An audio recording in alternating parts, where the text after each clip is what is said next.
বাংলাদেশের রাষ্ট্রপতি নির্বাচন হবে, এডিটর সাহেব ব্যান্ড পার্টি বাজান। পত্রিকায় নিউজ আসিছে মির্জা ফখরুল কনফার্ম হয়ে গেছে। কে কইছে? একাধিক স্ট্যান্ডিং কমিটির মেম্বার কনফার্ম করেছে। সেটাও নাকি তারেক রহমান কনফার্ম করেছে, নিউজে করছে। বিএনপি আনুষ্ঠানিক বিবৃতি দিছে, দেয় নাই। তারেক রহমানের উপরে তো স্ট্যান্ডিং কমিটি দায়িত্ব দিছে, 12 তারিখ আনুষ্ঠানিক ঘোষণা দিবে, এটা বিএনপি বলছে। আগে ঘোষণা আসুক, তারপরে প্রচার করেন। বিবিসি নিউজ করেছে কে হচ্ছে রাষ্ট্রপতি এটা শুধু প্রধানমন্ত্রী জানে, আর বাংলা মিডিয়া জেনে গেছে। বাংলা মিডিয়াগুলো মুখে আছে মির্জা ফখরুলের প্রেসিডেন্ট বানানোর জন্য। হয়তো তারেক রহমান এর মধ্যে ঠিক করে ফেলেছে, হয়তো হইতেও পারে যে মির্জা ফখরুলই ঠিক করেছে, কিন্তু এটা আপনি কনফার্ম হইতে পারেন না। তো বিএনপির মন্ত্রিসভায় কে আসতেছে এটা শপথ নেওয়ার আগে পর্যন্ত কেউ জানতো না, বিএনপিরও কেউ জানতো না। আর প্রেসিডেন্টের নাম জানিয়ে ফেললো, বাপরে তালে বড় এসে গেছে। অবাক লাগতেছে না? সংবাদ মাধ্যমগুলোর এই অতিরিক্ত উৎসাহ আরো বেশি সন্দেহের জন্ম দেয়। বিএনপি নমিনেশন পেপার কিনছে 2টা, মানে 2জন ক্যান্ডিডেট আছে তাদের। আমি একটা এপিসোড করেছিলাম, সেখানে দেখাইছিলাম যে দলের মধ্যে থেকে রাষ্ট্রপতি নির্বাচন না করে দলের বাইরে থেকে যদি বিএনপি সরকার রাষ্ট্রপতি নির্বাচন করতে চায়, তাহলে প্রফেসর ইউনূস একটা ভালো ক্যান্ডিডেট হইতে পারে। বিএনপির দলের মধ্যে কয়েকজন ক্যান্ডিডেট আছে, ভালো ক্যান্ডিডেট আছে, সকলেই ভালো। মির্জা ফখরুল আছে, মেজর হাফিজ আছে, নজরুল ইসলাম খান আছে। দলের মধ্যে থেকে বাঁচলে এর মধ্যেই হয়তো একজনকে বাঁচবে বিএনপি, এটা আমার বিশ্বাস। কাকে বাঁচতে পারে বিএনপি আসেন একটা আলাপ করে দেখতে পারে। এর পাশাপাশি জামাতের নমিনেশন দিছে একজনকে, এর মধ্যেই অলি আহমেদকে। এটা কেমন হইলো পলিটিক্যালি সেটাও আলাপ করা যাইতে পারে, কারণ রাষ্ট্রপতি পদটা আমাদের জন্য গুরুত্বপূর্ণ। আমাদের এটা আলোচনা করা দরকার আছে।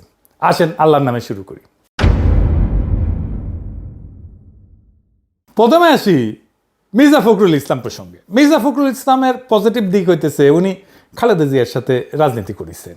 তিনি বিএনপি মহাসচিবের দায়িত্ব পালন করছেন দীর্ঘ সময় ধইরা। একজন শিক্ষিত, সুদর্শন, এলিট, ছাত্র ইউনিয়ন করা ব্যাকগ্রাউন্ড, মানে তার লেফট ব্যাকগ্রাউন্ড আছে, মানে বুঝেছেন তো। বাংলাদেশের এলিটরা ঠিক যেরকম প্রেসিডেন্ট চায় সেই রকম একজন ব্যক্তি। আসিফ নজরুল তো বলছেই মির্জা ফখরুল প্রেসিডেন্ট হইলে সবচেয়ে ভালো হয়। ফোনদের আলো দিল্লি স্টারও তাইলে এটাই চায়, কারণ আসিফ নজরুল যেটা বলে সেটা ফোনদের আলো দিল্লি স্টারের কথা। যাই হোক, মির্জা ফখরুলের প্রেসিডেন্ট হয়ে গেলে বেশ কয়েকটা ঝামেলা পোহাইতে হবে বিএনপিরে। কি কি ঝামেলা? প্রথম ঝামেলা, মহাসচিব কে হবে? একজন মহাসচিব তো বের করতে হবে, উনি তো আর মহাসচিব থাকতে পারবে না। পদাধিকার বলে রিজভী ভাইয়ের হওয়ার কথা, কারণ তিনি একমাত্র সিনিয়র যুগ্ম মহাসচিব। রিজভী ভাইকে নমিনেশনই দেয় নাই। ওনার মহাসচিব বানানো খুবই কঠিন সিদ্ধান্ত হবে বিএনপির জন্য। তার উপরে আছে বয়স্ক আর ইয়াংদের একটা দ্বন্দ্ব আছে বিএনপির মধ্যে। ম্যাডাম গ্রুপ আর ভাইয়া গ্রুপের মধ্যে কে হবে, কোন গ্রুপ থেকে মহাসচিব হবে, স্থানীয় সরকার মন্ত্রণালয়ে কাকে দেওয়া হবে, এটা দলের মহাসচিব পায় সঙ্গত কারণেই। তাই মির্জা ফখরুলকে প্রেসিডেন্ট বানাইলে অনেকগুলো গুরুত্বপূর্ণ প্রশ্নের সলিড অ্যান্সার লাগবে। মহাসচিব বানানো নিয়ে তো মহাগ্যাঞ্জাম লাগবে দলের মধ্যে। দলের একটা স্ট্যাটাস কো আছে না, এটা মারাত্মকভাবে ব্যাহত হবে মির্জা ফখরুল যদি প্রেসিডেন্ট হয়ে যায়। মির্জা ফখরুল এলিটের পছন্দ, কিন্তু গণমানুষের মধ্যে জনপ্রিয় না। আমি একটা ভোট করেছিলাম, দেখেছেন তো আগে, এইটা সাহেব দেখান একটু আগেও দেখেছিলাম। প্রেসিডেন্ট হিসেবে মেজর হাফিজ পাইছেন ৭৫,০০০-এর বেশি ভোট, আর মির্জা ফখরুল পাইছে ৯৫,০০০ ভোট মাত্র। মানে বুঝেছেন তো মির্জা ফখরুল কত অজনপ্রিয় নেতা সাধারণ মানুষের মধ্যে। মির্জা ফখরুল সংগঠনের সাধারণ সম্পাদক থাকার টাইমে সংগঠনে কাজ করেন নাই, লুকায় লুকায় থাকছেন, কোনো সিদ্ধান্ত নেয়নি যখন চূড়ান্ত আন্দোলন হইতেছিল, কর্মীদের সাথে যোগাযোগ রাখতেন না।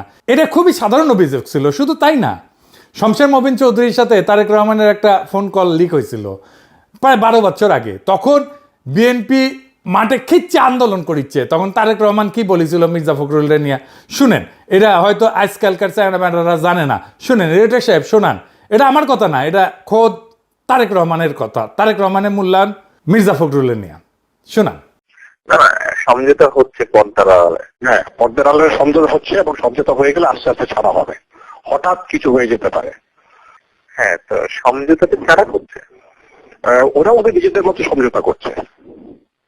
মানে আমাদের কারোর সাথে কি কথা বলছে আপনি কি জানেন এরকম কিছু? আমার জানা মতো কারোর সাথে কথা বলছে না। আজকে তো আলমগীর বাইরে গেছে, তারা মার্ডার চার্জ দিয়ে দিতে।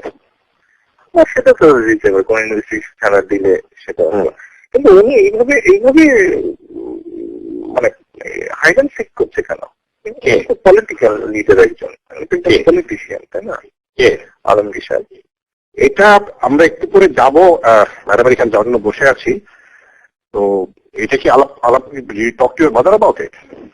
ওনার ওখানে কথা বলে তো অনেক সমস্যা আছে ফোনে, তো ডিটেল বলা মুশকিল, কিন্তু কথা হচ্ছে যে এরকম হাইড অ্যান্ড সিক করে তো বরঞ্চ এটা রিপারকেশন তো একটু খারাপই হচ্ছে। এটা তো বলা হয়েছে ম্যাডামকে কয়েকবার, কিন্তু বুঝলাম না এটা তো ম্যাডাম ইনস্ট্রাকশনেই বুঝে হচ্ছে, আমি যতটুকু বুঝি আর কি। ঠিক আছে, আমার মনে হয় না এরকম কোন কি বোঝাচ্ছে।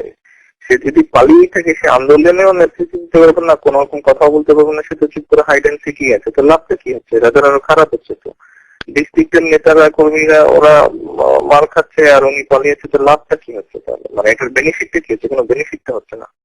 হ্যাঁ, এই প্রশ্নটা অবশ্য অনেকেই করছে এবং আমি ম্যাডামকেও 2-3 বার করেছি। ম্যাডামের একটা কথা হলো যে যদি ওরা ধরা পড়ে যায়, এদেরকে ধরে ফেলে, তাহলে কাজ করবে কে মাঠে? তাহলে কাকে দিয়ে আমি কাজ করাবো? উনি কি খুব একটা কাজ করছে? উনি কি খুব একটা কাজ করতে পারছেন? কোন ইনস্ট্রাকশন দিচ্ছে? কোন ডিস্ট্রিক্টেই তো কথা বলছে না, কিছু হচ্ছে না, কোন ইনস্ট্রাকশন কারো খোঁজ খবরও হচ্ছে না। লাভ হচ্ছে কি? ডিফিকাল্ট টু ফাইন্ড হিম, মানে no one is able to talk to him. উনি যেই চার্জে আছে সেটার জন্য উনি যে ডিসিশন দিবে বা ইনস্ট্রাকশন দিবে সেগুলো তো হচ্ছে না। তো what's the use of hide and seek? শুনিছেন, এর বাইরেও একটা ব্যাপার আছে। প্রেসিডেন্ট পদটা একটা ফাদার লাইক ফিগার, এটা হইতে হয়, ঐক্যের প্রতীক হইতে হয়, এমন মানুষ হইতে হয় যারে বিরোধী দল আস্থায় নেবে। এই পজিশনটারই দরকার হয় সংকটের টাইমে। মির্জা ফখরুল তো বর্তমান বিরোধী দলের উপরে খড়গহস্ত। দেখেন, বলছে ভোট হইলে জামাতের অস্তিত্বই থাকবে না, এনসিপি তো ভোটই পাবে না। হ্যাঁ, এটা অত্যন্ত আক্রমণাত্মক ভবিষ্যৎবাণী। তো উনি তো একটা ইউনিফাইং ফিগার হইতে পারেন না। এখন যদি বিএনপি বানাইতেই পারে, ওনার আর কিছু নাই দেখাইলাম। তারেক রহমানের যে মূল্যায়ন শুনেছেন ওটাই এনাফ। আওয়ামী লীগের জন্য তো ওনার মন কান্দে। উনি বলেন ধানের শীষ আওয়ামী লীগের পাশে আছে, নৌকার পাশে আছে, তাই না? শুনেন, এইটা সে আবার শুনেন। এখন আমাদের যারা এখানে নৌকা করতেন সারা বাংলাদেশে, তারা তো একটু অসহায় অবস্থায় আছে, যে আমাদের মূল লক্ষ্যে পড়ায় গেছে, আমরা এখন কি করবো? তো সেই জায়গায় আমি আপনাদেরকে এটুকু আশ্বাস দিতে পারি যে আপনারা কেউ হতাশ হবেন না, ধানের শীষ আপনাদের পাশে আছে, আমরা আপনাদের পাশে আছি। আমরা বেঁচে থাকতে আপনাদের গায়ে কেউ ফুলের টোকাও দিতে পারবে না। শুনেছেন? শুধু তাই না, মুজিবের জন্য ওনার পরাণ কান্দে। দেখেন, আমার খুব খারাপ লেগেছে যখন আমি দেখেছি বিজয় সরণির সামনে শেখ মুজিবুর রহমানের যে মূর্তিটা ছিল, দেখি অসংখ্য মানুষ সেই মূর্তিকে দড়ি বেঁধে টেনে হিঁচড়ে ফেলে দিচ্ছে। খারাপ লেগেছে কেন? যে তিনি তো আমাদের নেতা ছিলেন, তাই না? স্বাধীনতা যুদ্ধের সময় তো তার বিরাট ভূমিকা ছিল। এই লোকটাকে এই হাসিনা কত ছোট করে ফেললো যে আজকে তারও মূর্তি নামিয়ে ফেলতে, তার জন্য সম্পূর্ণভাবে হাসিনা দায়ী। শুনেছেন? খুব ব্যথা পেয়েছেন উনি। হাসিনার জন্য শরীরদের বডিগার্ডের সমস্যা হইতেছে, তাই উনি দুঃখ একেবারে পরাণ পাগল পাড়া হয়ে গেছে। ওরে আমার দুঃখ রে, ওরে আমার মনে বড় দুঃখ রে, দুঃখ আমার মনে রে।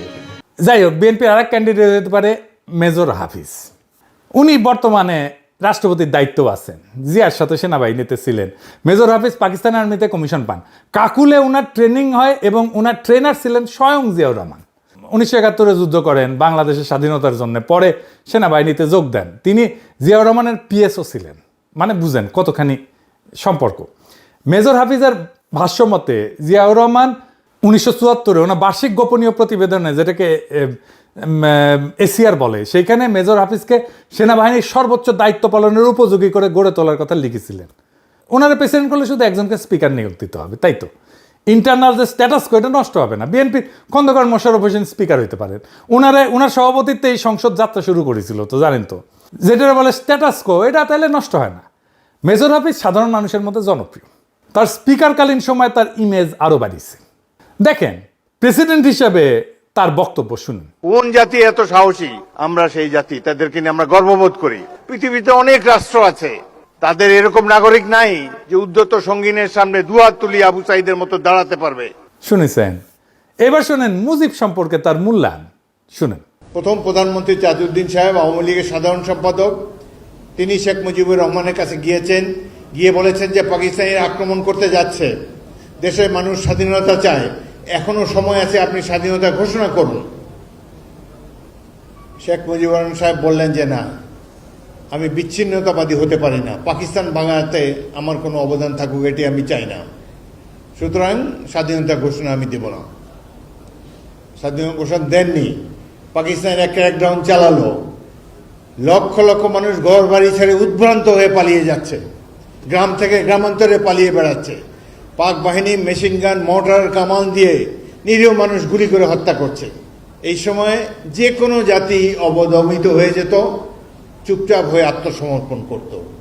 এমনই এক মহেন্দ্র ক্ষণে জনগণের পক্ষে মা বোনদের ইজ্জত রক্ষার জন্যে, দেশের মানুষের জীবন রক্ষার জন্যে বিপুল প্রতিরোধ গড়ে তুলেছে ইস্ট বেঙ্গল রেজিমেন্ট।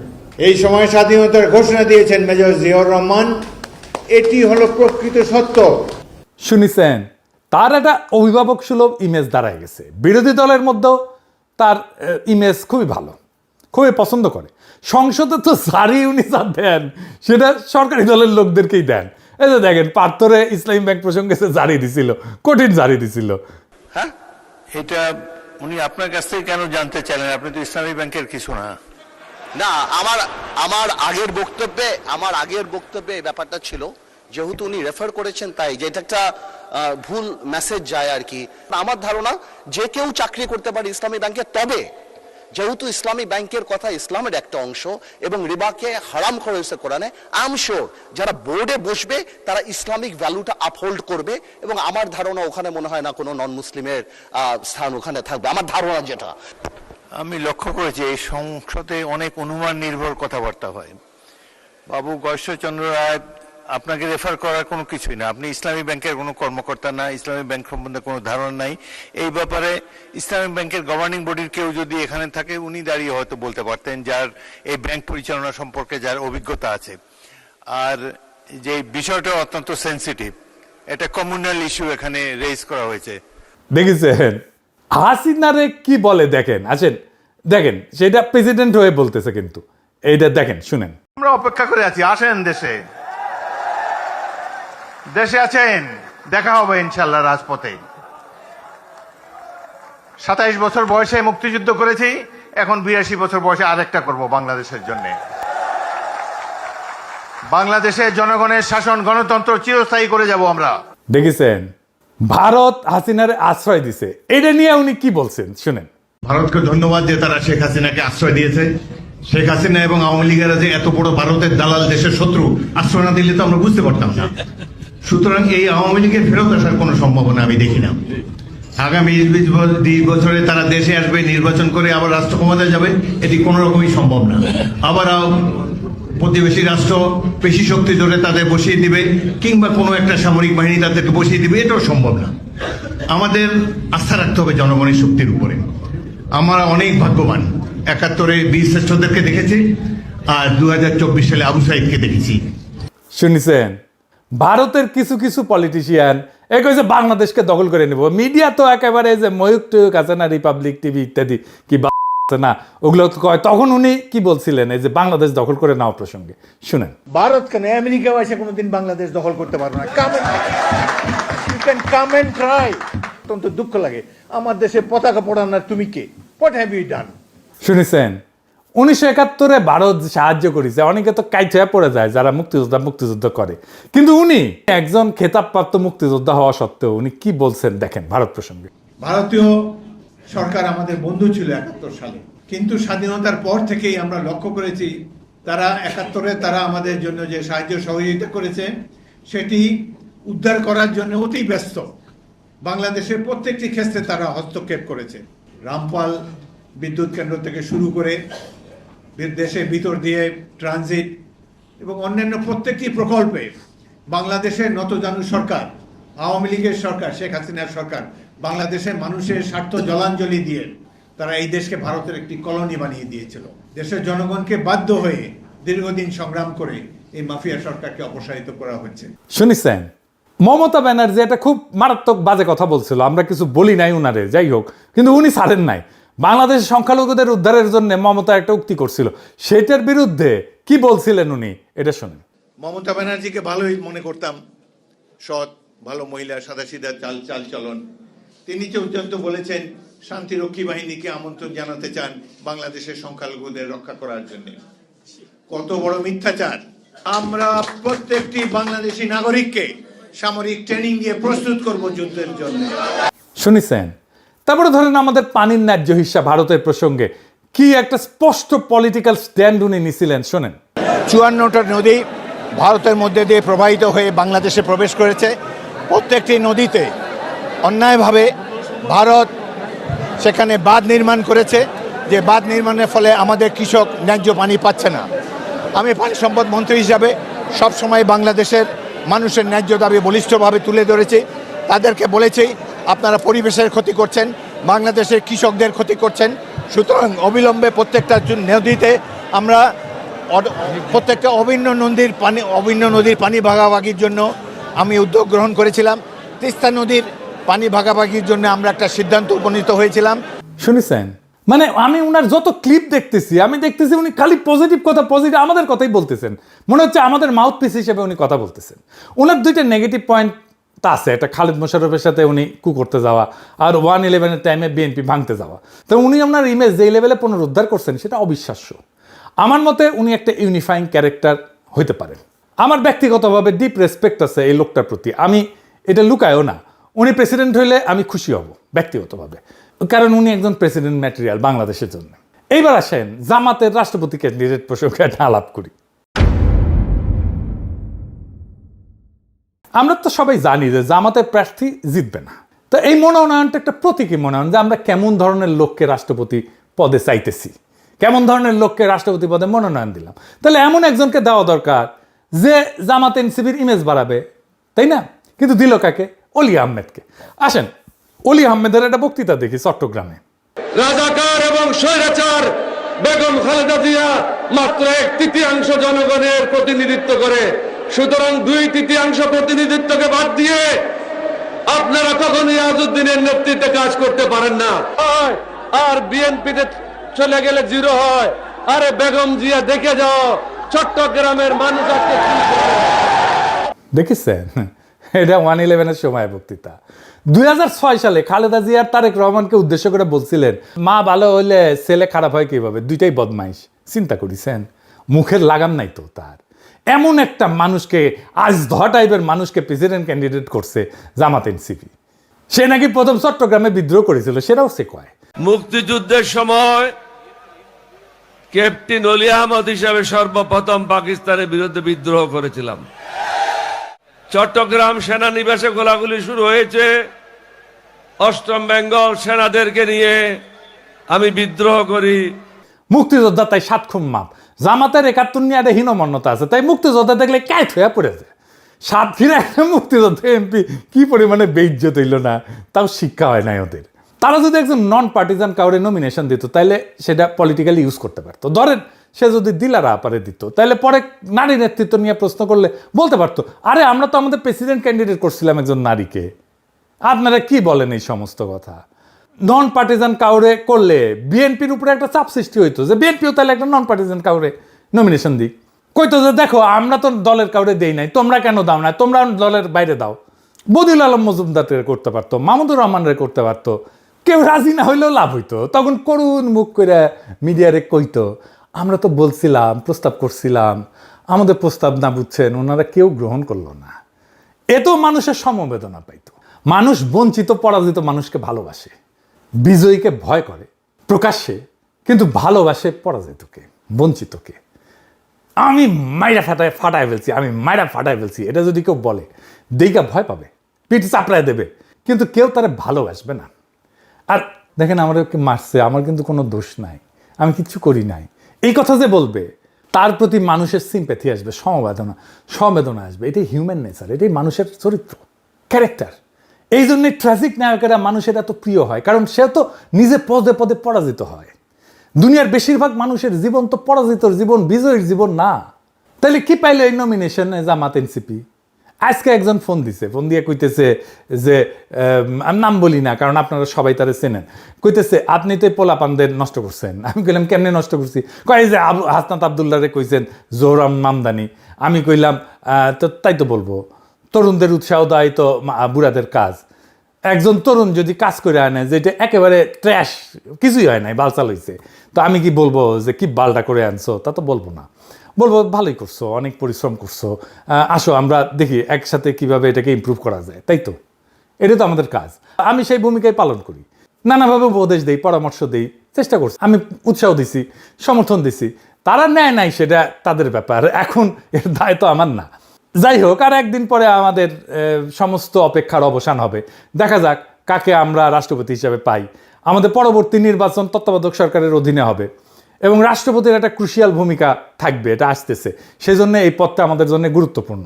তাই এই পদে কে আসবে সেটা আমাদের জন্য জানা জরুরি, আলাপ করা জরুরি, সব দিক বুঝে দেখা জরুরি। ইনকিলাব জিন্দাবাদ, আজাদি জিন্দাবাদ।